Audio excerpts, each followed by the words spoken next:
Okay guys, I'm back. So what I'm going to do is I'm going to go to the front of the car and I'm going to either disable a fuel injector or an ignition coil. Give me 1 sec, I'll bring you guys with me. I'm not going to show you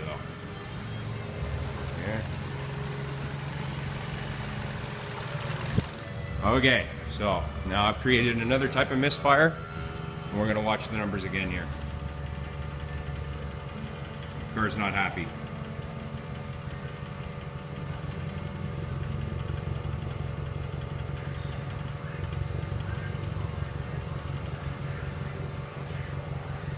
The numbers.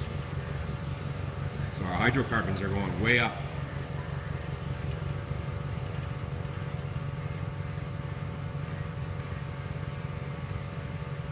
That's about his. No. CO is going up.